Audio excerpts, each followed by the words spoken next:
Hello everyone, I'm in another office.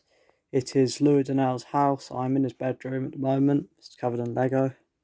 Don't know why. Anyway, I've got a story for you.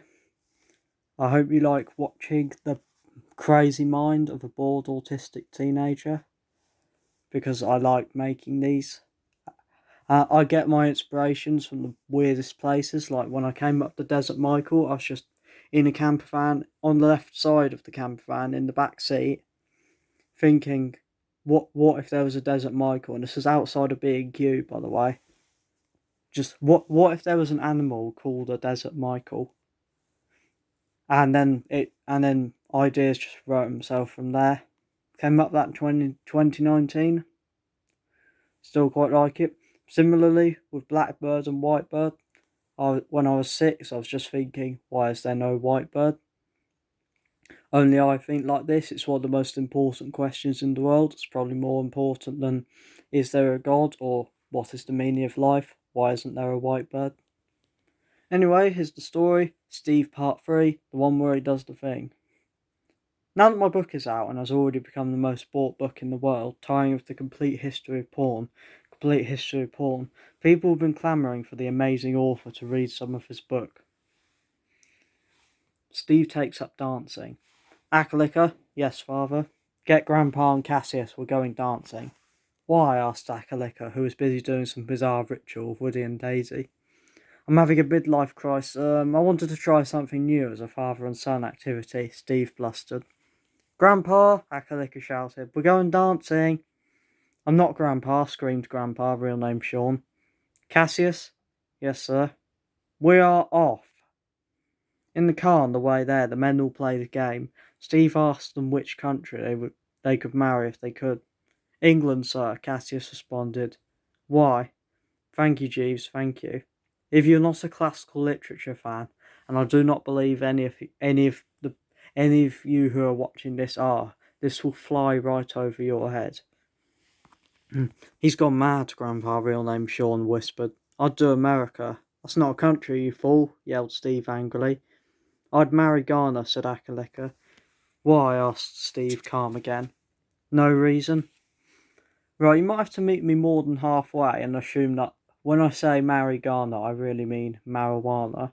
When I wrote this over a year ago, the two sounded far more similar in my head than they do now, so just bear with me in future. When they arrived, Steve tried to sign in under the name Steve Horselegs, but he was unfortunate enough to be faced with a receptionist who hated her job, wanted to be the greatest pencil sharpener in the world, and taken to annoying customers. My name is Steve Garfield Horselegs, and these are my 3 sons, Cassius, Akalica, and Grandpa. I'm signing in to your Mambo class. Solomon, Cassandra, Akalica, and Sean. Got that? No, that's Steve. Solomon, got it. Get away from the man, you deadbeat flamingo, a familiar voice shouted, roundhouse kicking the receptionist in the back, sending her to the 4th dimension. Sorry, I aimed for the head. It was the baritone voice of the Prince of Punches, Blackbird. Just came from karate class, showed the teacher who's boss, sparred with Whitebird to hone my sick moves, he said in his Batman-like voice, which I'm not doing. Blackbird, dear, couldn't you have resolved the situation diplomatically? Called his wife Whitebird, who was actually pink but couldn't tell due to colourblindness. She was used to her husband's unhealthy love of violence.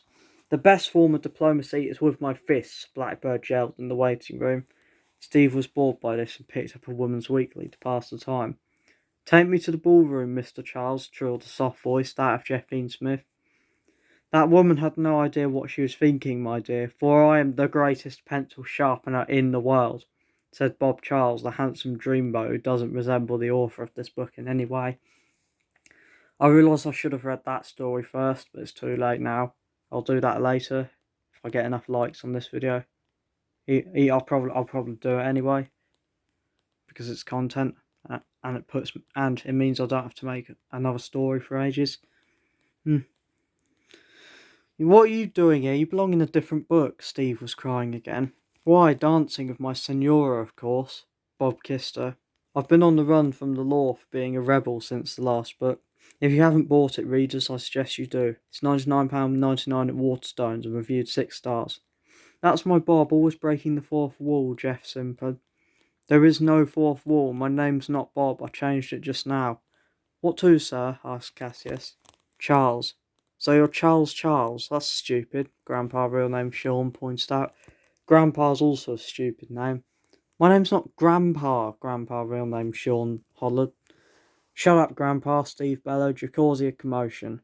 Blackbird, who hadn't yet gotten involved due to being distracted by his game of GTA 5, decided fictional violence was much more boring than the real thing, so he ran up and torched Jeff and Bob with his flamethrower before moving on to everyone else. When the fire brigade had left and Blackbird mysteriously disappeared off to fight both crime and do-gooders, Steve decided to do his own dance lesson. No, you're doing it all wrong, Steve roared at Akalika, who was dancing perfectly well, just not to the level of Steve himself. Steve showed them his example, and there was random cheering in the background to his waltzing.